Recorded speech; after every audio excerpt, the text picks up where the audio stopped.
Шинэ 7 өдрийн мэнд хүргэе ирэх хүндэд үзэгч сонсогчдоо Game Point podcast-ийн цааш шинэхэн дугаар хүрэхэд бэлэн болоод байна. Хилээ хотоо сод Сан Францискогоос ялалт та бүхэнтэй мэдчилж байна.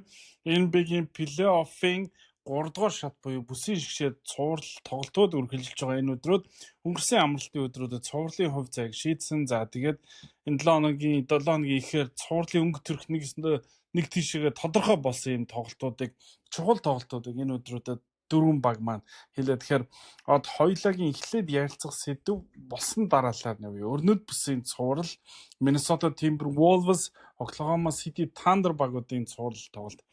Цувралын 3 дахь тоглолтод 45 онооны зөрүүтэйгээр Minnesota Timberwolves баг яснаар цувралыг 2-1 болгож ойртуулсан. За энэ тоглолтын араас 45 онооны хожигдод гэдэг дээр маш их шүүмжил ирж ирсэн ч гэсэн Oklahoma City Thunder-ын үүнийг нэг их зүйлд хүлээж аваагүй. Үрдүн ялагдал тэрнээс хэдэн онооны зөрүүтэй гэж тооцохгүй. Jalen Williams бүр хэлсэн байлаа. Би ахлах сургуультай болов коллежтэй болов 60 онооны зөрүүтэй хожигдчихсэн ш. Тэглээгээд тэр чинь нэг л хожигдол бүртгэгдэн гэж. Тэд яг үүнийг харуулсан цувралын дөрөв тоглолтод Minnesota Timberwolves баг эцсийн мөчид ялснаар цувралыг 3-1 ярьцаадгаад тэргүүлж эхэллээ. За өнгөрсөн амралтын өдрүүдэд болсон тоглолтууд болон за энэ цувралын талаар хоёул өмнөх дугаар дээр эхлүүлээд орхисон. За тэрнээс хойш 3 тоглолт явуулчлаа. Яг юу болоод өнгөрчөө цуврал яагаад Oklahoma City Thunder-ын талд шийдэгдчихв гэж харж байна. Өчтөрийн тоглолтыг л үзсэн. Би яг 3 дахь тоглолтыг үзээгүй. 3 дахь тоглолтын дээр жоохон зугаал гарч аваад өдөөгаа давжаад ирсэн. Өчтөрийн тоглолтыг үзсэн. Өчтөр Memorial Day. Ер нь бол Memorial Day-ийн тоглолтууд бас том тоглолтууд байдаг. Indiana Pacers, Reggie Miller, Jordan төлөвлөж байгаа базар хийж мэдээ тэр тоглолтууданд ер нь Memorial Day айгу том тоглолтууд яадаг. Би тэгээд яг тэрнтэй адилхан ер нь бол тийм гоё тоглолт болох болов гэж бодсон боловч ерөөсөө Timberwolves баг талбай дээр тоглож байгаа мөртлөө яг од тоглогч нь яг тэр сайн тоглолтоо гаргаж чадаагүй. Багийн тоглолт ер нь бол баг надад байсан гэж хэлэхэд л хэцүү. Яг Nickeil Alexander-Walker-ийн сайн тоглолт байгаагүй бол энэ бол blowout болохоор л тийм тоглолт болсон. Тоглолтын туршид ер нь бол OKC нэг 10 оноогоор хожиж яваал Timberwolves нэг барьж 3 онооны ойрхон болгоол тэгэл буцаж 10 болоод тэгэл явуулсан. Тэгээд хамгийн сүүлийн мөчийг барих гэж нэг дайралтайсан. Тэгээд ерөөсөө болоогүй.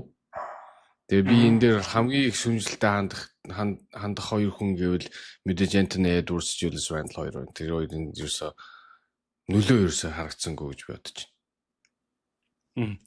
Anthony Edwards өчигдрийн тоглолтод 41 минут талбай дээр тоглохдоо ердөө 13 удаа довтлсон. 13 удаа довтлсон. За тоглолтын дараа хувьцаалхороонд сэтгүүлчд ороод асуухад би өөрийгөө муу тоглосон гэж бодохгүй байна гэж хэлсэн. Энийг юу гэж бодож байна? Шийдвэрлэх дөрөв тоглолтод цуврал 2-2 болох уу 3-1 болох уу гэдэг тоглолтод багийн лидер хүн 13 довтлоод 16 оноо авчаад би өөрийгөө struggle гэж бодохгүй байна гэдэг. Нэг талаар тим яад бол юу гэдэг тийм муу тоглоогүй. Гэхдээ сайн тоглоогүй шүү дээ. Гэхдээ дээрэс нь энэ комент надад бүр сонир санагдсан байхгүй. Би өөр шүмжлээ муу тоглоогүй. Харин чи лидер хүний хувьд ер нь бол хамгийн буруу гэл өөрсдөө сайн лидерүүд одоо жишээ нь би муу байсан учраас манай баг инглиш гэдэг юм. Ер нь бол хүн буруу одоо өөр дээр нь хилээгүй байсан ч хүмүүс ер нь бол бурууг өөр дээр авдаг сайн лидерүүд.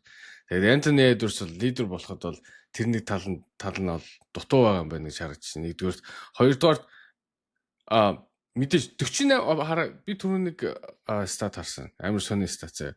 Талбай дээр нийтдээ байхад талбай дээр Anthony Edwards одоо хэдэн минут тоглосон 40 минут тоглосон. Тэрний 46% нь дабл тимд орсон. Тэгэхээр ерөөсөө тал хувьд нь бол Oklahoma City Thunder Anthony Edwards-ийг дабл тимээр хамгаалсан байгаа байхгүй. Нэг зөв. Гэхдээ хэрвээ дабл тим өөр дээр татсан бол бусадаа оноо авах боломжийг зөв гаргаж ирэх хэрэгтэй байхгүй.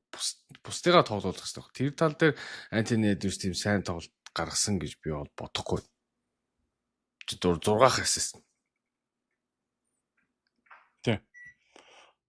Тэгээд дээрэс нь за яг дабл тим хараа нэг статистик байсан. Цуурлын эхний 3 тоглолтод Oklahoma City Thunder баг Anthony Edwards-ыг довтлох үед 91% дабл тим хийсэн байна.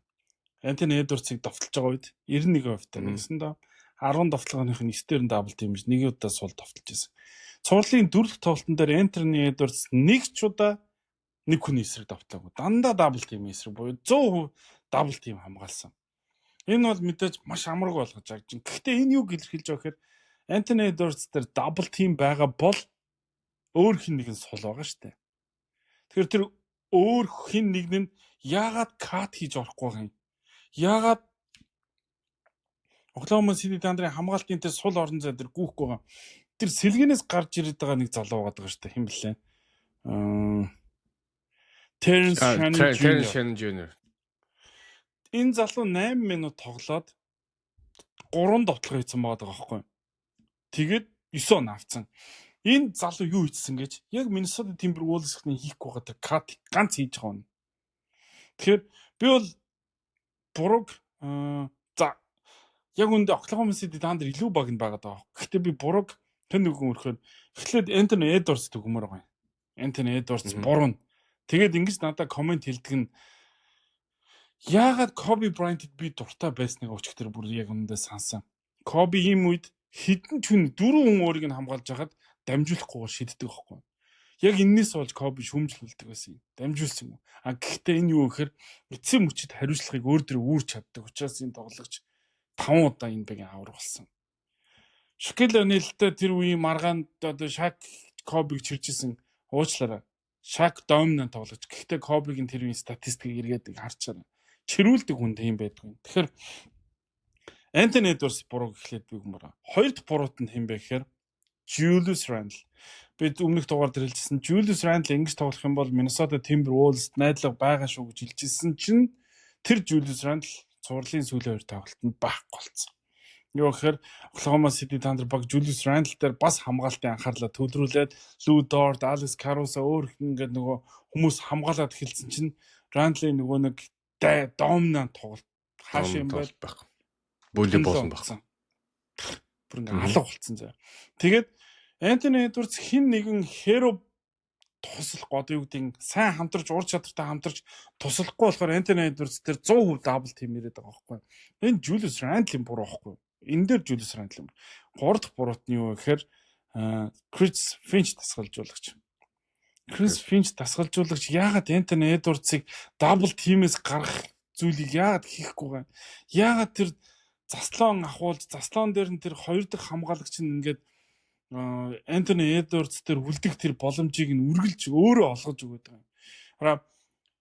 Цуурлын 3 дахь тоглолтод яагаад Minnesota Timberwolves хоцсон гэж яагаад гэх юм бол юу яасан бэхгүй. Shai Gilgeous-Alexander дабл тим хийнгүүд Shai-ийг нөгөө төвийн тоглогч нь дабл тим хийнгүүд Rudy Gobert, Naz Reid эдгээр Shai дээр үлдээдсэн бэхгүй. Тэгчээд нөгөө хүн рүүгээ дамжуулангууд тэр нь Hartenstein ч юм уу тэд нэг холоос хэцүү байдлаас товтлоод оноо маш амархан салцсан. Тэнгүүд сая 4 тоглолтын дээр хараарай. Заслан аваагүй штэ. Shai.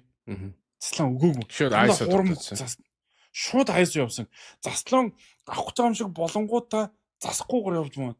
Энд чинь нөгөө гейм план adjustment буюу өөрчлөлт тактикийн төлөвлөгөө шүү дээ. Тэгээд яг энэ дээр тоглолт хэрэгцсэн. Тэгэхэд яагаад Chris Finch ийм зүйлийг энэ плей-оффын турш хийсэнгүй л гэж би буруутгамаар байна.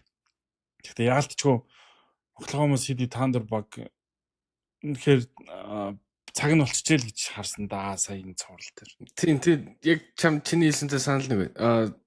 Одоо Shai Gilgeous-Alexander, Anthony Edwards хоёрын ялгаан тэнд байгаа байхгүй. Anthony Edwards-ийн гейм нь болохоор ерөөсө дотгошоо драйв хийж орж одоо нөгөө рим дээр довтолч бууна авдаг те самбраас оноо авдаг. Тэгэнгүүт OKC-гийн хамгаалт болохоор дотгошоо будтай талбаар шаваад манайс орох яар зай өгөхгүй болонгууд тэр гейм нь байхгүй. Тэгээд 3-аас заавал дандаа ингээд хүний өдөө шитгэхээс арга болчихдог. Тэгэнгүүт Shai Gilgeous-Alexander-ийн зүйл болохоор адилхан яг юм тэгж байгаа. Драйв хийгээд орох болонгууд бас тэнцэн Rudy Gobert ч юм уу хин нэгэн байгаад ингээд оруулахгүй. Тэгэнгүүт манер яаж юм нэхэр ISO тоглоод нөгөө high post тоглоод хойшоо залж байгаа л фэйдүү шидэдлээс Коби, Jordan хийдэг байсан шиг. Тэр нь бүр өчтөр ямар их оноо олсон бэ? Яг тэр чадвар нь Антони Эдвардсээс шал ондоо байгаа байхгүй. Илүү байгаа. Энэ дэр харин яг энэ дэр хараа. Mid range буюу дундын зан шидэлт. Дундын зан шидэлт сагсан мөнбөгт стил үнцэнтэй хിവэрэ ялагч хിവэрэ байх тэр гол хөзөр гэдгийг шей баталж байгаад би өвдө баяртай байгаа байхгүй.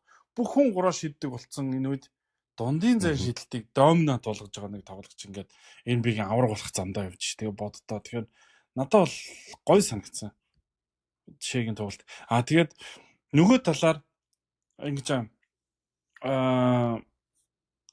Jalen Williams. Би Jalen Williams энэ жил бүх одод боллоо. All NBA defensive team буюу хамгаалтын багт нэрлэгдлээ. Тэгээд дээрэс нь бүх NBA-гийн багт нэрлэгдлээ. Энэ тоглогч чи хэдэн саяын цалин авч байгаа вэ лээ. Одоо би лав одоо дахиж Jalen Williams-тай юм ярихгүй. Дээрэс нь энэ тоглогчийг юм ярих ёсгүй маа гэдгийг өчигдөр өөрийнхөө тоглолтоор харуулчлаа. Гэтэ одоо юу гэдэг өөрийгөө зүвтгэхэд өөрийгөө өмөрөхөд Jalen Williams-ыг ер нь ингээд ийм хэцүү үед тоглолтоо аваад гарчих хэмжээний юм байна гэдгийг олон экспертүүд харж авсан гэдгийг одоо өчигдөр тэдний яриануудаас тэдний дүн шинжилгээнүүдээс харлаа. Дээрэс нь Mark Daigneault дасгалжуулагч гэсэн J-Dub-ыг ер нь ийм хэмжээний одоо юу гэдэг потенциалтай од болцсон гэдгийг одоо өчигдөр баг биднэрт харуулчлаа гэх юм уу. Өөрөө ч барыг харж авсан байлгүй гэж бодож байна. Тэгэхээр Chet Holmgren, J-Dub, Shai Gilgeous-Alexander гэдэг 3-7 одоо мангас болцсон юм. Тэгээд өчтөр хараа тоглолтын 4-р үед төлөө 2-р хагас төлөө Oklahoma City Thunder баг хэдэн хувьтай шийдсэн бэлээ. Бараг нэгхэн довтлого алдсан байсан юм. Сул шийдсэн шийдэлтэй ганцхныг алдсан байсан. 13-аас 12-ыг нь оруулсан байсан. Сүүлд ерөөсөө ингээл баск солилцол явуулсан шүү дээ. Энд оруулаад. Ер нь бол алдахгүй шүү дээ. Аль баг нь алдахгүй шүү дээ. Тэгээд Shai дээр даблдангууд Chet, J-Dub хоёр нөгөө арыг нь даагаад байгаа байхгүй. Anthony Edwards дээр даблдангууд Randle дээр арыг нь даах нь заггүй үнэхээр нөгөө Nickel Alexander Walker сайн тоглосон. Одоо зөөр ингээд за хин Jaden Martinez Vincenzo сайн тоглосон. Martinez тэр сүүл рүү гэхдээ бөмбөг авд. Яг ингээд сүүлийн мөчөд Anthony Edwards бөмбөгөө өөрөө нэхэж авч чад тоглох юм дээр ингээд хараа зогсоод байгаа. Тэр ус таалагдах байхгүй. Яагаад хар зогсоод байгаа? Яагаад бөмбөгөө очиж нэхэж авахгүй? Тэр яг энэ дээрээс харахад магадгүй Anthony Edwards-аас IQ-гаараа магадгүй ч байгаа. IQ-гаараа SJ хамаагүй илүү байла. Талбай дээр зохион байгуулах чадвараараа илүү байла. Тийм учраас цуврал илүү байла. Тэгээд Oklahoma City Thunder баг өнгөрсөн жил нөгөө нэг дутуу байсан тэр зүйл нь юу гэхээр нөгөө Chet-ийн хамгаалалт өнгөрсөн жил Chet ч гэмтсэн байсан шүү дээ. Тэнгүүд Chet ирсэн. Тэрэн дээр Hartenstein, Alex Caruso гэх тэр дутуу байсан нөгөө нэг юм авраг авах дутуу байсан тэр бүх юмнуудаа авчижээ. Тэгээд ардаа бүр жижиг тав тоглож байхад Alex Caruso тэр жижиг чавдын defense anchor буюу хамгаалтын нүүр царай болж шít. Тэгээ бодлоо. Тэгэхээр Julius Randle дээр очсон явж исэн. Hartenstein дээр очсон. Hartenstein энэ цувралд ингээд бүдгрээд нь шít тий. Чи ингээд бас ингээд юу гэдэг яг ингээд мөн чанар нь одоо ингээд цохооз эхэлж байгаа. Тэнгүүд тэрэн дээр бүдгэрхгүй улам тодорхой тоглож Alex Caruso багт шít. Тэгэхээр ямар гоё 8 хийцэн юм бэ гэдгийг л эндээс харж байна. Бас энэ OKC яг энэ жилийн одоо энэ багаас би энэ Cason Wallace гэдэг залууд үнэхээр дуртай. Үнэхээр тэр явж өөгүй тоглох явах зүгээр яг ингээд үүрэг ролоо бүр нэг 100% гүйцэтгэж байгаа тэр талбай дээр ашигтай байгаа нэг тоглогчийг бол би Cason Wallace гэж нэрлэмээр. Ер нь бол дараа жил л шүү дээ. Lou Dort өндөр үнэтэй болоод ер нь бол цаашаа явхад ардталт нь Cason Wallace гэдэг нэг залуу байгаа юм байна л гэж харсан. Ер нь тэгээд Alex Caruso байхад үгүй одоо Индианагийн эсрэг цуврал дээр ингээд Aaron Nesmith хамгаалтан дээр маш том нөлөөтэй энэ ах ингээд тоглолтын хувь заяг шийдэд дээ шүү дээ. Тэгэхээр чи энэ Oklahoma City Thunder хамгаалтын хувь заяг шийдэж байгаа нь Lou Dort, Alex Caruso Hardenstein гэдэг амар олон сонголтууд байгаа даа.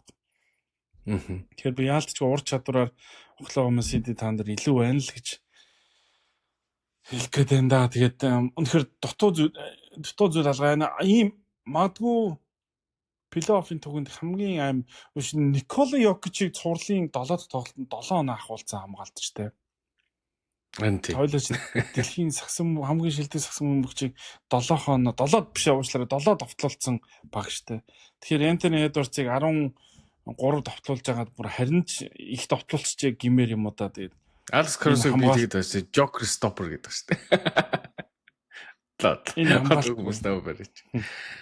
Тэгээд ерөөсөө OKC ерөөсөө энэ плей-оффд одоогоор бүр ингээд за яг Денвертэй 7 тоглолт гарсан. Гэхдээ ерөөсөө энэ баг юунд ч одоо тийм хэцүү байдалд орсон шинж харагдахгүй байна л да. Одоо хүртэл 9-10 хүний ротейшнтэй явуулах байхгүй. Ерөөсөө тийм хэцүү байдалд ороогүй. Яг л жилжингээ хийжсэн тоглолтоо хийгээл яваад байгаа байхгүй. Тэгэхэд хинж зогсож чадахгүй нэ гэдэг бол ер нь бол авраг авахд бол баг бэлэн болцсон баг юм биш үү гэж харагдаад л байна. Тий. Одоо угаасаа ер нь ялгараад эхэлж штэ тий. Тэгээд Оклахома дээр юу гадар ихэд би ингээд Оклахоматай холбоод янз янзын мэдээллүүд ингээд харж байгаад Оклахома ч 2024 оны драфтаас нэг серб тоглогчийг авсан юм байна штэ. Коло топ гэдэг тэр тоглогч чи одоо гимтэлтэй байгаа гэж. Тэгээд тэр нь их мундаг нөхөр юм шиг байна л да. Тэгээд тэр нөхөр нь ирэх жил ирэх юм гинэ. Плеймейкер холбогч гэж байгаа байхгүй. 6 ондтой. Тэгээд тэр нөхөр нь ирээд тэр нь ирэх улирлаас тоглож эхэлнэ. Тэгээд энэ Shai Gilgeous-Alexander хэдийгээр MVP болоод жилийн 75 саяын цалинтай болж байгаа ч гэсэн яг одоо байгаа энэ багийн цөм бүрэлдэхүүн задрах тийм шаардлагагүй гэж бодохоор яг энэ баг яг энэ бүрэлдэхүүн дахиад магадгүй бид нэр зөвхөн Oklahoma City Thunder багийн нэг аварга биш бүр цаашлаад 2-3 аваргын эхлэлийг харж иж магадгүй л гэж би хувьдаа бодож байна яг одоо бол. Мэдээж хайптай яг Dynasty хэлж чинь гэж юм. Одоо орчин цаг үед 7 дахь жилдээ дараалал шинэ аварга төрөх нь тодорхой болчлоо. Энэ цаг үед Dynasty барих маш хэцүү болсон байхад Sam Presti-гийн энэ баг юу гэхээр яг би Sam Presti-г өнгөрсөн жил гайхчихсан байхгүй. Яагаад туршлагатай тоглож чадахгүй? Яагаад ингээд энэ залуучуудаа ингээд бөөнөр нь зүтгүүлээд ялагдаад байгаа юм бол гэж өнгөрсөн жилээс эхлээд хэд ялагч болж гисэн. Энэ жил яг тэр дутуу байгаа зүйлээ Isaiah Hartenstein, Alex Caruso гэдэг хоёр туршлагатай тоглогчоор бүрдүүлчлээ. Тэгээд энэ Dynasty эхэлж ийн л гэж хараад. Магадгүй 2 аварга 3 аварга. Гэхдээ энэ бол одоогийн санхүүгийн хэцүү нөхцөл дээр бол би бол Dynasty л гэж харахаар байна. Тийм тэгээд OKC чинь 2039 он хүртэл 30 цаавж хараад байгаа. Би одоо энийг харуулсан. Жоох үлгэр. Энэ OKC-гийн бүх байгаа драфтын эрхүүд. Тэгэд энийг ингээд харах юм бол шүү дээ тий. Энэ баг зүгээр рол тоглогч нараа сайн хэрвээ юунаас сонгоодох юм бол драфтаа сонгоодох юм бол ерөөсөө салингийн хүнд байдалд орохгүйгээр нэлээд доктортой явж болохоор харагдаад байгаа юм. Одоо энэ зааж 2031 он хүртэл одоо авах драфтууд нөө. Тэгээд ингүүт одоо энэ жил өштэй драфтаас 1 2 3 4 тоглогч 1-р торгоор сонгоно. 2-р торгоос дахиад 1. Тэгээд 26 он дахиад 1-р торгоос 3-ыг хэмжлээ ингээд дандаа 2 3 4 энтер гэдэг яваад байгаа. Тэгэд энэ зүйл бол шүү дээ тий. 2031 он хүртэл үргэлжлэн. Одоо бид нар хитэн 2025 дахиад 6 жил үргэлжлэн. Тэгэд яаж энэчнээс хэрвээ драфтаа сайн рол тоглогч нар аваад одоо жишээ нь Лудорт одоо ирэх жил ингээд үнэтэй болонгууд арталт нь Кейсэн Волс гэж залуу шүү дээ. Тэгээд энэ баг цаашаа ингээд хийгээд Кейсэн Волс ч юм уу одоо юу гэдэг Алекс Карусо ингээд дуусгаад бас дахиад нэг залуу тоглогчийг гаргаж ирэх боломж байгаад байгаа. Тим олон драфт пиктэй байгаа. Алекс Карусод эдгээр яагаад 4 жилийн гэрээ өгснэг одоо бид нар харж шин. Хөдөлгөөнд 4 жилийн гэрээ өгсөн шүү дээ. Айгу толтолно. Тэгээд яагаад энд Алекс Карусод гэж гимтэлтэй ингээд цөөхөн тоглолтод тоглож байгаад нь 4 жилийн гэрээ өгчтэй гэж бодчихсон чинь яа Sam Presti үнэхээр супер менежер юм аа. Юу гол нь Майк Догналд чинь Алекс Карусод тасалжуулчихсан байгаа хөөхгүй жилийн. багтана.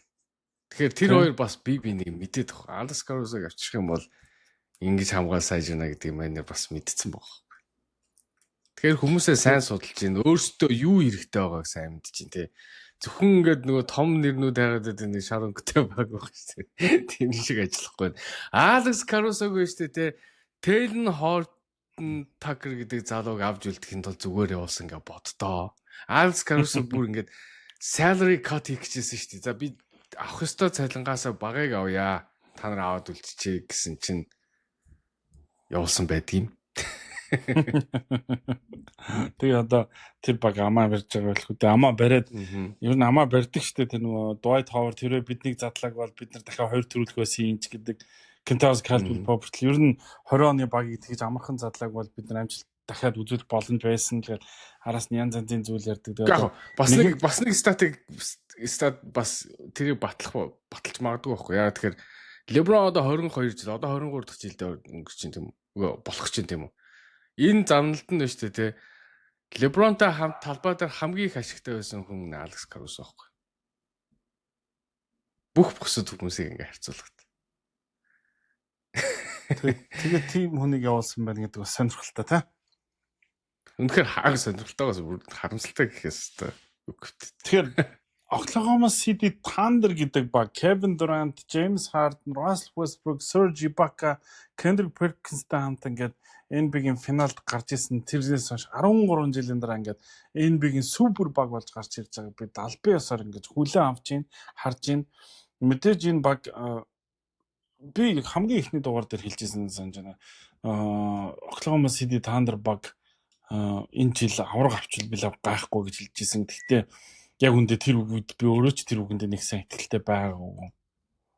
Гэхдээ одоо ингээд итгэхэд бодит бол төгсөж байгаа ганцхан шат үлдэж байгааг яг одоо байгаа нөхцөл байдлаас харахад бол Oklahoma дорндоос гарч иж байгаа хоёр баг тэгж ялна гэдэгт бол би хувьдаа итгэлгүй байгаа юм. Тийм учраас ийм доминант баг тэгээд хамгийн гол нь бүх залуучууд нь дөнгөж эхэлж байгаа. Хамгийн ахмад нь 30 настай Алекс Карусо ийм баг гэд бодохоор тэдний цаг яа харахгүй ирж индаа л гэж хэлмээр байна. Гэхдээ цуврал дуусах болоог байна. Цаана NBA-ийн финал гэдэг том цуврал хүлээж байна. Хамгийн сүүл санаж байгаа бол Boston Celtics 2021 онд NBA-ийн одоо аврагад гарч ирэхэд 22 онд уучлаарай. Favorite гэсэн санагдаад байх юм тий.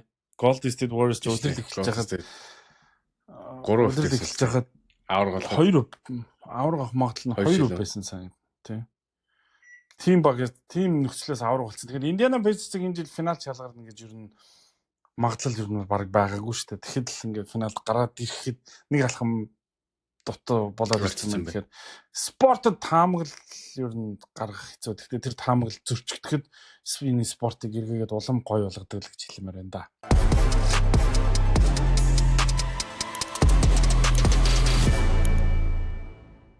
Game Point podcast хамтаага та бүхэндээ дахин талархснаа илэрхийлж байна. Биднийг дэмжиж биднийг үздэг бол subscribe дараарай гэж дахин нэг удаа сануулъя.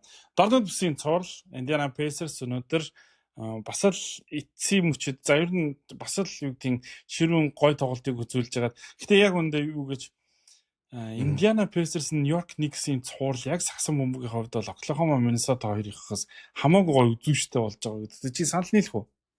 Санал нийлэх яах вэ? Яг гоё үзүүштэй цуврал болж гоё таардаг шүү дээ тий.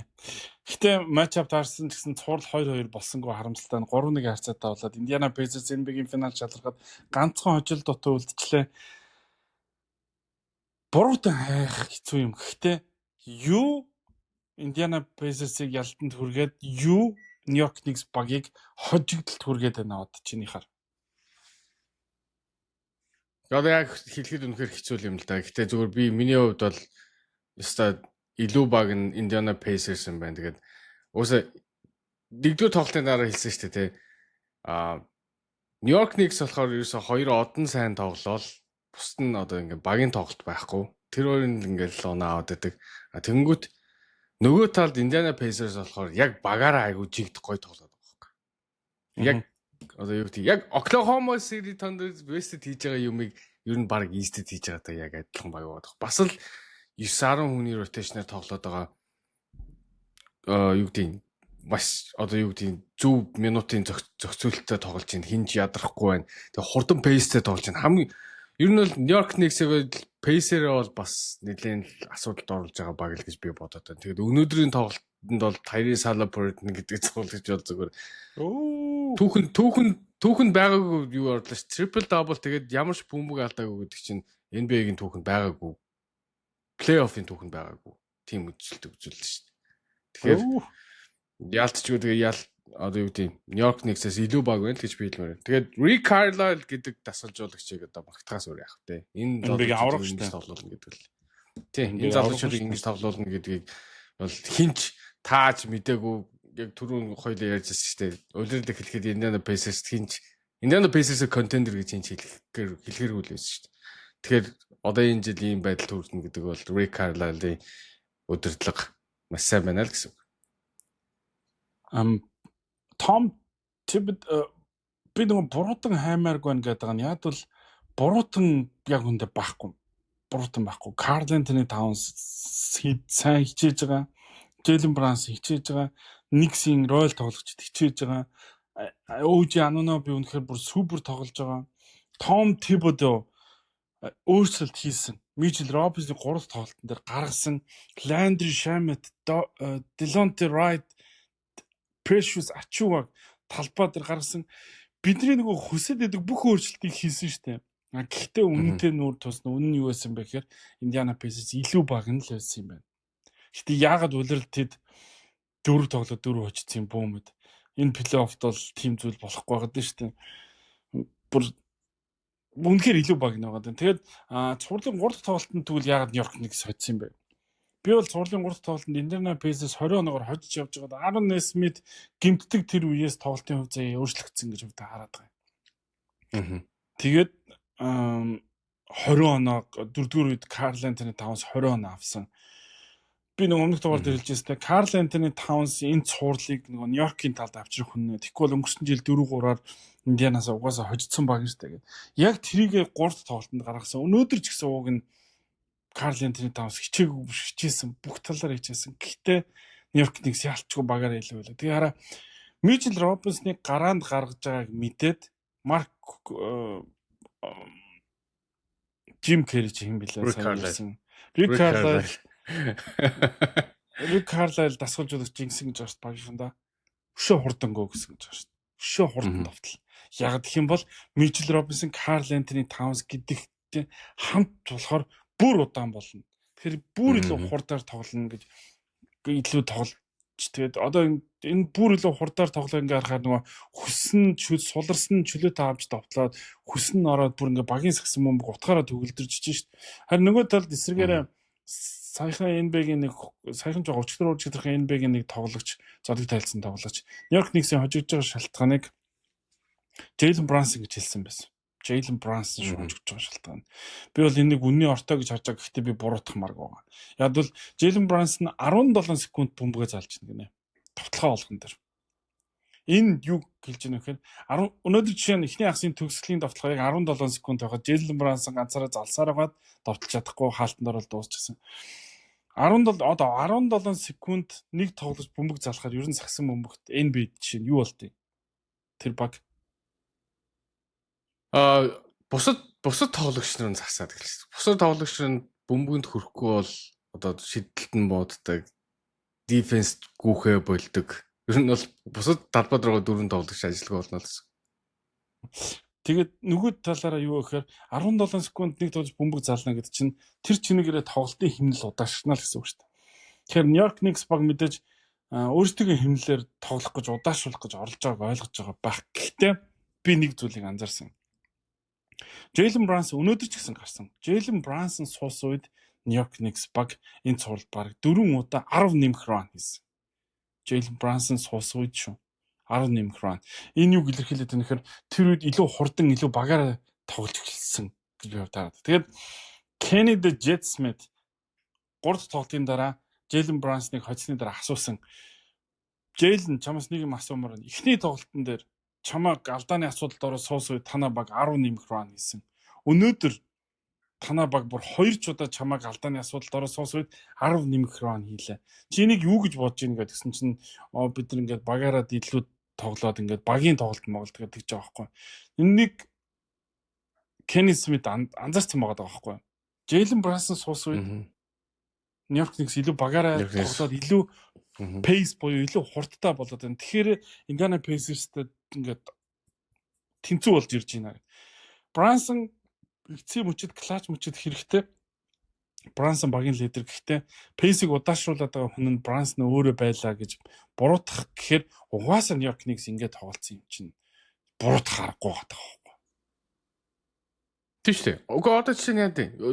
Жидл ингэж явж Brunson-аар лид хийж явж ирсэн. Одоо зэгцэгтэй мөчөд одоо энэ стейж дээр гарч ирэнгүүтээ энэ тайзан дээр гарч ирэнгүүтээ за Brunson-ыг суулгая гэж минутын багас юм бол чинь тэнэг асуудал. Жинхэнэ Brunson-ыг алдах юм болно шүү дээ. Тэгэхээр угаасаа тэгээ лидер нэм чинь авч үлдгээс аргагүй, тоглуулахаас аргагүй. Гол нь яг одоо зураг одоо геймпланаар л өөрчилж болох юм да. Одоо Tom Thibodeau хэрвээ өөрчлөх чадвартай бол. Би Jalen Brunson-аас арай бөмбөгийг арай хурдан аваад одоо юу гэдэг одоо ядаж одоо нөгөө талбайн голын шугамыг давтал ондоо хин нэг нь залдаг ч юм уу. Карл Антони Таунсыг илүү тоглохонд ашигладаг ч юм уу. Тиймэрхүү байдлаар геймплан өөрчлөхгүй бол яг чиний хэлдгээр Brunson уяад удаашруулаад тэгээ нөгөө талд ингээд хурдан нэг run and gun хийгээд хар чин өнөөдөр харалтаа чиний Mitchell Robinson хасах хөр байгаа байхгүй. Хасах хөр хамгийн одоо нэмэх хасахтай хасах хурдны ялгаа шүү дээ. Хурдан харин тий. Тэнгүүд яг мэдэгдэж байгаа байхгүй. Энэ л хитрхи Mitchell Robinson-тай сагсан бөмбөгөөс хитрхи хурд удаан байна. Нөгөө талд хитрхи хурдан байна гэдэг нь харагдаж байгаа байхгүй. Тэгэд би бол Нью-Йорк Никс-ийн энэ асуудлыг мэдгүй ш мэдхэндээ тэр мэдж байгаа. Тийм учраас Dylan Wright-ыг гаргаж ирж ашиглаад эхэлсэн болов уу гэж бодож байгаа. Тэгээд хараа өмнөх хоёр тоглолтод ялгаад нөхөр яагаад Dylan Wright гарч ирсэн бэ гэхээр Brunson суус үед Нью-Йорк Никс хурдан болчиход байгаа учраас Brunson-ыг удаан суулгахын тулд талбай дээр холбогч хэрэгтэй байхгүй. Тэр нь Cameron Payne биш гадсан байна. Тийм учраас Dylan Wright-ыг гаргаж ирж Landry Shamet гэдэг огт ашиглаагүй тоглогчтой гаргаж ирж тоглолтын хурдыг нэмж байгаа. Тийм учраас өнөөдөр тоглолтын 4-р үедэр оноогоо нийтий довтлохоо нийтий явахгүй байгаа ч гэсэн нөгөө нэг хурдаа барих гад Jalen Brunson-ыг суулгаал ялла ш Tom Thibodeau дасгалжуулагч. Тэгэхээр би Tom Thibodeau дасгалжуулагчийг бол өөрт байгаа бүхнээ шавхсан багийнхаа сул талыг ч олж анзаараа тэрэн дээр ажиллах гэж үзсэн. Гэхдээ яалтчгүй нөгөө талд хурд бас дахин хурд тэгээд илүү олон талын тул сэлгэнээс гарч иж байгаа тэр Benedict Mathurin Shepard хоёр нь хүртэл ингээд машиндаа дахаар чинь хулилын дэш ингээд тоглолцсон баг тэгээ илүү байлгүй яах вэ? Яг энэ мөчөд. Гарааны Benedict Mathurin өнөөдөр л өстэй амар Pascal Siakam. Sorry. Би нөгөө нэг гарааных нь 30 минут тоглоог байхад сэлгэнийх нь тэнд ингээ машиндаа донооны зураг холдуулж илээ шүү дээ. Тэгэхээр тийм. Ялчгүй ялгаал. Тэгээд айгүй олон зэвсэгтэй юм л да Indiana Pacers одоо Tyrese Halliburton ингэж довтолж байгаа жоохон унаад ирсэн Siakam аваад one-on-one айсаа тоглолцож байгаа байхгүй.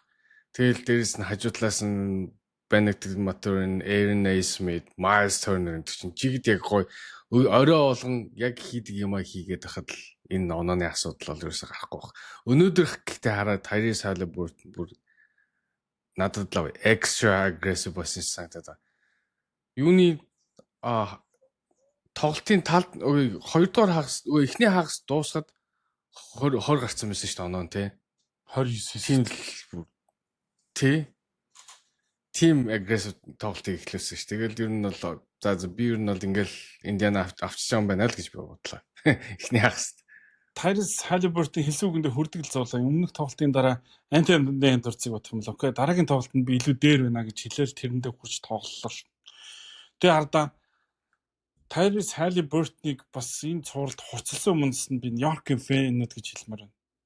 Нью-Йоркийн нөгөө нэг өмнөх 2 дугаар дээрээс Orc fan Halliburton-ы өмсгөлтэй залууг шоглоод фэнүүд бөөнөрөө хог авч идээд ингээ араас дагаж авч хог авч идээд Tyrese Halliburton тэр фэнтэйгээ уулзаа, тэр фэнийг тоглолтод авчраа, тэр фэнтэйгээ өнөөдөр тоглолтын өмнө уулзаад гар бариад юу яасан бэлэн шүү дээ. Амар гоё байгаас тийм. Өөр их нүмсгэлтэй тэгэж. Тийм тэр чинь бүр босс тийм Madison Square Garden руу ихний тоглолт руу бас авч явсан шүү дээ. Нисэж авч яваад тэгээ court side бод руу үржүүлсэн гэсэн баг шүү. Тэгснэ өнөөдөр дахиад талбай дээр яаж. Тэг энэ амар буруу нөгөө Нью-Йоркийн фэнүүд амар буруу нэ хурцлж шүү гэж хэлмээр байна.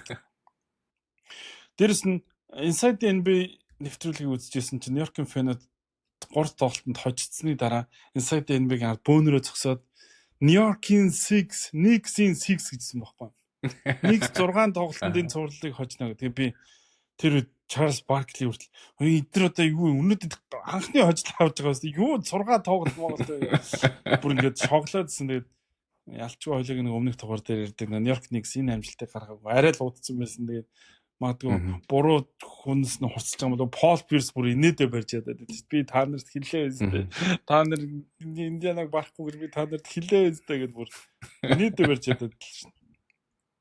Тэгээ Tyrese Halliburton өнөөдөр аав нэрсэн байл шүү дээ. Аав чинь өмнөх юунаас хойш банд болсон байсан. Тэрнээс хойш анх удаа талбай дээр ирж хүүгийнхаа тоглолтыг үзчихсэн. Өмнөх юун дээр Алчуура байгаад Нью-Йоркт ихний гейм нэгийг хожих баарнд үзчихсэн таач. Тийм. Сая нөгөө тэрнээс хойш нөгөө Янстай асуудал үүсгэснээс хойш плей-оффын 8 тоглолтыг үзсэн. Тэгээ сая Indiana Pacers багийн удирдлагад Tyrese Halliburton-ы аавыг ордонд ирэхийг зөвшөөрсөн. Тийм учраас ойрхон биш нэлийн хол дээрээс үзэж явах шиг байлаа тийм. Талбайд орж ирэх аюулаас хол. Гэтэ ямар ч байсан хүүхэн зурагтай альчуурыг барьж илээ. Indiana Pacers-тай холбоотой бас нэг мэдээ байгаа нь юу гэхээр тэд Miles Turner энэ зон чөлөөт агент болж байгаа. Тэгээ Miles Turner бол энэ зон одоо үзүүлж байгаа тоглолтоор ер нь бол үн нүсгэн тодорхойлсон. Гэхдээ Pacers-ийн удирдлагууд нэгсэндээ багийн эзэдүүд цалингийнхаа зардлыг нэмж байгаад ч болов Miles Turner-ыг авч үлднэ гэдэг юм шийдвэрийг гаргаж байгаа гэж их сурвалжууд мэдээлсэн. Тэгэхээр угаасаа ингэж NBA-гийн финалд ингэж шалгаруулж байгаа баг гарааны төвөнд тоглож явуулна гэдэг бол дэлхийд хамгийн утгагүй шийдвэр болох байх үү тий. Тийм учраас ямар ч үнээр хамаагүй авч үлдэх нь барыг тодорхой л үү тий. Тийм тэгэхээр энэ жил 19 сая бараг 20 сая юм байна. Ер нь бол гэхдээ амьдрал амар сонирн байгаа шүү дээ. Ер нь Miles Turner-аас салах гэж Indiana Pacers нэлээд олон жил үзсэн шүү дээ. 3 жил явж яваад тэг гэрийнхээ хамгийн сүүлийн жил ийм сайн амжилт үзүүлж байна гэдэг бол тэгэхээр амьдрал үнэхээр сонин ажиллах юм бол гэж. Тэгээд Miles Turner-ыг авах баг Lakers, Warriors гэж зөндөө олон багууд сонирхож байгаа. Ер нь бол одоо free agent дээр чөлөөт агент дээр орж ирж байгаа хамгийн том центрүүдийн нэг бол Miles Turner. Баг хамгийн номер 1 нь Miles Turner байгаа шүү. Тэгээ буцаад нөгөө Tyrese Halliburton дээр төвлөрч гэдэг. Shai Alexander-ыг Paul George-ийн солилцооны нэг хэсэг болгоод Los Angeles Clippers баг явуулж ирсэн шүү дээ. Тэр бол одоо түүхэнд ямар амар том алдаатай 8 болж вэ гэдгийг саяны MVP цол харууллаа шүү дээ. Тэгсэн чинь Tyrese Halliburton ингээд финал шалгартсан чинь Sacramento Kings баг энэ залууг авчаад De'Aaron Fox байгаа учраас энэ залууг сольж исэн байхгүй. Тэгээ одоо De'Aaron Fox ч хөө Tyrese Halliburton ч хөө өөртөө ингээд байж байгаа да энэ Sacramento Kings-ийн удирдлагууд ер нь юу бодож энэ цувралыг үзэж байгаа бол чи Sacramento Kings-ийн удирдлага байсан бол энэ мөчид яг юу бодох вэ? Яг л адилхан л баг. Ер нь Lakers Alex Caruso-г зүгээр явуулсантай адилхан. Одоо бид нар Alex Caruso-г сайн тоглох өдөр тутам ингээд дотор зурагддаг шиг Halliburton дэше явах тус Kings-ийн фэнүүд бол Kings-ийн удирдлагуудын дотор нь зурагдчихл байгаа гэж бодчих. Яаж ч бодсон. Тэгээ нөгөө Эфрикс хараалаа хэлэл байж байгаа хөтэ тэ. Тэгээ гол нь штэ тэ. Зааж Halliburton-ийн оронд гэхдээ хэнийг авцсан штэ. Sabonis-ыг авсан штэ. Яла. Тийм. Энд нэр Sabonis-ыг авсан. Тийм. Бас тэгээ ингээ бодохоор бас юу аахгүй. Бас за Sabonis байгаа юм да гэж нэг тайвширхал юм да. Гэтэ Гэтэ за яг тэр бол бүр одоо аргагүй ирэх нь De'Aaron Fox байсан учраас харин Shea Gilgeous-Alexander-ыг Paul George авахын тулд баах юм өгсөн тэр солилцооныг ирэх бол Shea Paul George-тай тулаагүй штэ. Shea Gilgeous-Alexander дээр нэмэх нь бла бла бла драфтын 4 нэмэх нь swap ирэх бла бла гэж ганцхан Paul George-ыг авчихсан те. Тэгээд тэрний чинь одоо үр дүнд ингээд огтлогоомос City Thunder баг ирээд ийм гоё ийм баталгаатай ийм супер баг дом одоо юу гэдэг Empire Dynasty Paul George-ийн трейдер шүү дээ. Shea Gilgeous-Alexander, Danilo Gallinari-г өгөөд тэгээд дээрэс нь 22 оны 1-р, 24 оны 1-р, 26 оны 1-р, 21 оны Miami-г 1-р хэвчээ. Тэгээд одоогийн байдлаар шүү дээ. 22 оны 1-р ирэх нь Jalen Williams. Ингээд 24 одоо 26 онд дахиад 1-р ирэх аав. 26 онд Clippers хаана байх вэ? Нилийн доогуур байх юм бол бас л нилийн дээгүүр л тоглох авах нь шүү дээ. Тэгээ ингээд энэ олон эрхүүд чинь яг ингээд солиход зүгээр ирэх юм шиг мөртлөө ирээдүйд юу ч болж магадгүй л эрхүүд байгаа. Яаж ч магадгүй л эрхүүд байгаа. Гэтэ мэдээж энэ солилцоо гэдэг бол ирээдүйдээ бооцоо тавьж шийдэг шийдрүүд. Гэхдээ энэ дэр бол 100% буруутах аргагүй. Гэхдээ мэдээж түүхэнд энэ солилцоо ямар үр дүнд хүргэсэн бэ гэдгийг дараа нь дүгнэж болдог учраас одоо эргээд энэ 8-ыг харахад Tyrese Haliburton 8 бол аль алинд өгөө аваад байсан. Яг бол өнгөрсөн жил тэрний өмнөх жил Sacramento Kings баг плей-оффд шалгарсан учраас харин Paul George 8 бол одоо Paul George хаана байна? Харин Shea Gilgeous-Alexander хаана байна? Тэр Paul George оронд авсан эрхүүд одоо юу болох гэж байна гэдэг ингээ хараад өгнөх юм бол энэ бол түүхэнд хамгийн том алдаатай 8-уудын нэг болж байгаа гэдэг нь яг харахгүй нэм агч. Game Point podcast-ийн нүрээ завсарлаж ин да. Залуу тоглогчоор хөгшин тоглож чадахгүй лөө гэж хэлбэ.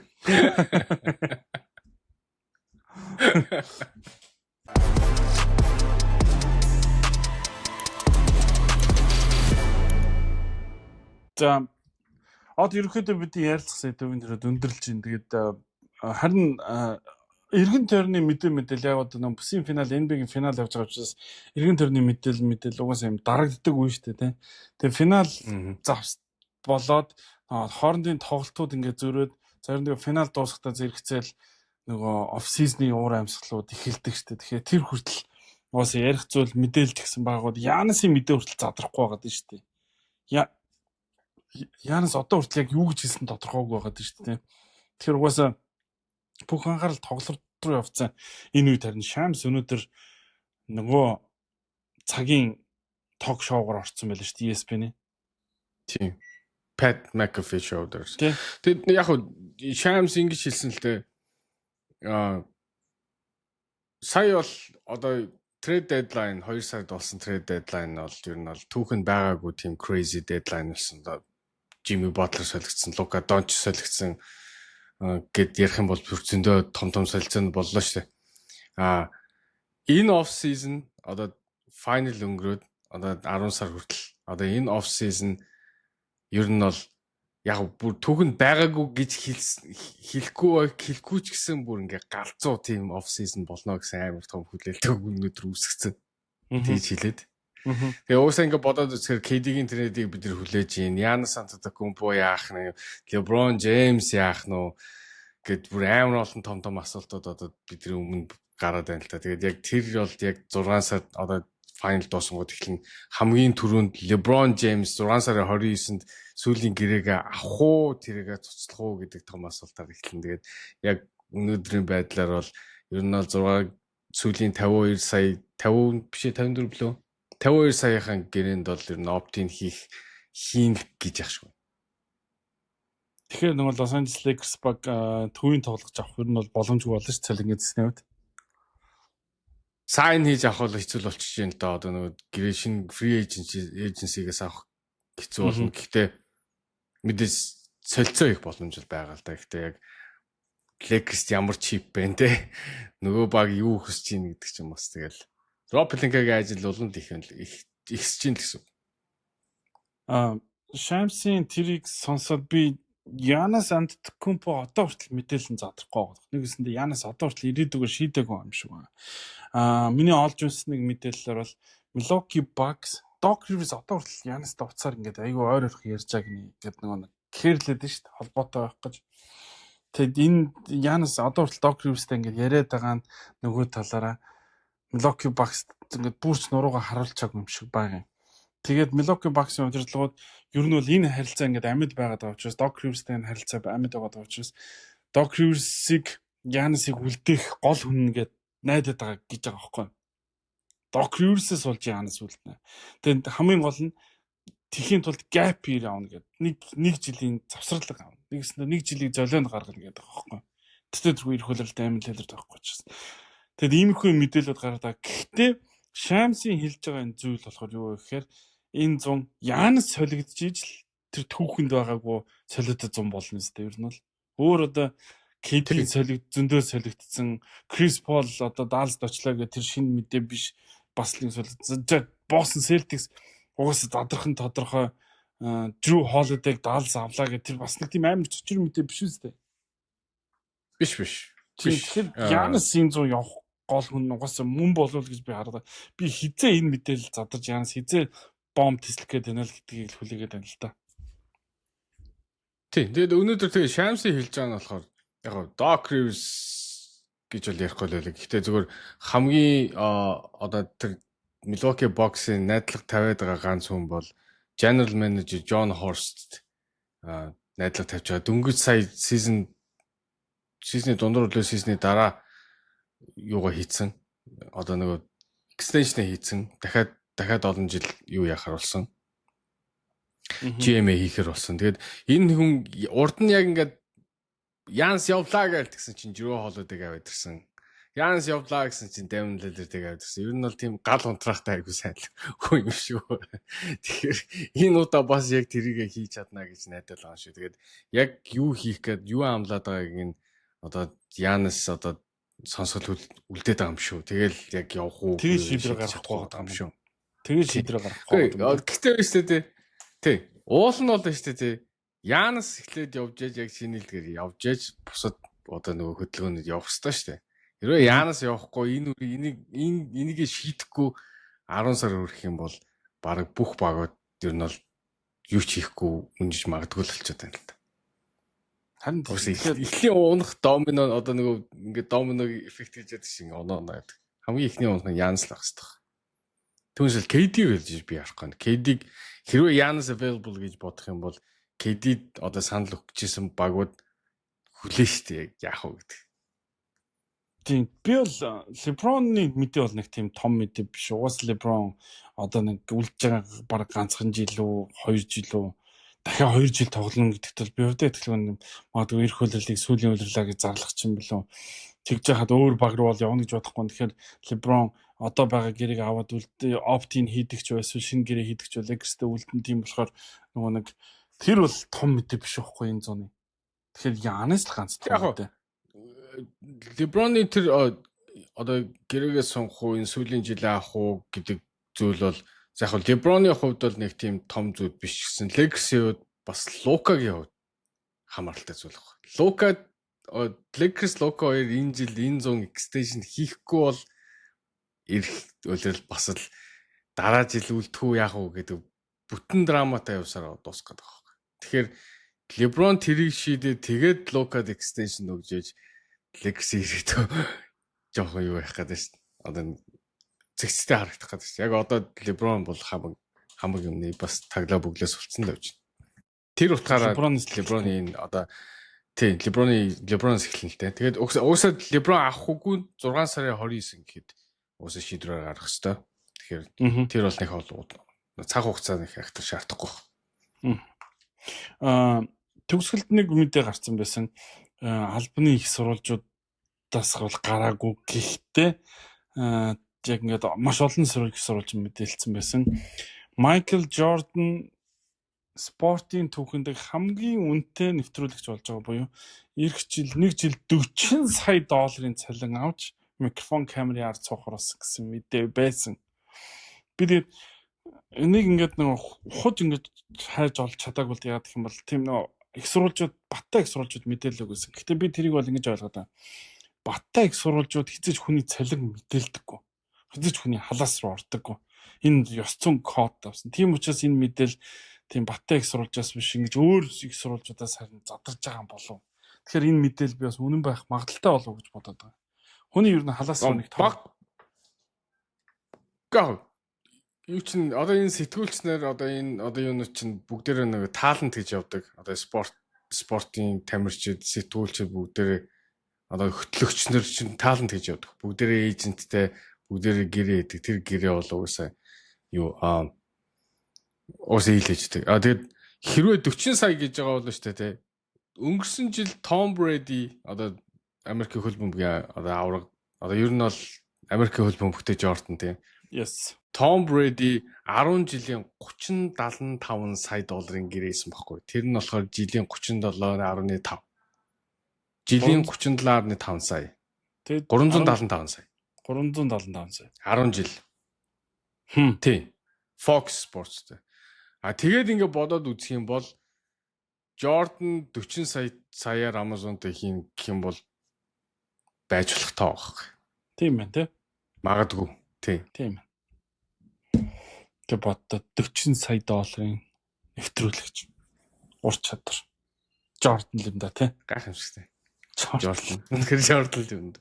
Өө Jordan юу гэж ярих угаасаа сонсмоор. Би бол өстой тэрийг бол тийс яадаг үлээ. Хэрэг яг үнэн бол. Kobe нөгөө юу гэж хийдэг гэсэн шүү дээ. Юу лээ. Нөгөө яг юугаар плей-оффоор тайлбарладагсан хин яаж нэгэд. Нэвтрүүлгийнх нэр мартчих. Тэр бол надад амар сонирхолтой байсан хүн одоо цагсан бөмбөгчтэй одоо энэ хөдөлгөөн юу яаж довтлогоон дээр яаж ашиглаж ин тэрийг бүгдийг задлж ярьдаг тийм details гэж ярьдаг шүү. Тийм. Тэрнтэй адилхан Jordan яг ингээ тим юм яриад аналист хийх юм бол надад бол нөхөр сонирхолтой үзэх сонирхолтой байх болов гэж байна. Тэсийн ядсан хүлээж энэ Jordan микрофон ярьд. За. Game Point podcast энэ удаагийн дугаар энэ хүрээд өндөрлж байна. Дараагийн дугаараар бид NBA-ийн финал болон түүний талаарх таамаг магадлалуудаа яриад сууж яхад нь барыг тодорхой үсттэй. Учираас дараагийн дугаараар иргэн уулзлаа баяртай үзэгчдээ. Бидэнтэй хамт байх хүсвэл subscribe дараарай. Эле одоосод Сан Францискогоос ялалт та бүхэндээ хамт байлаа.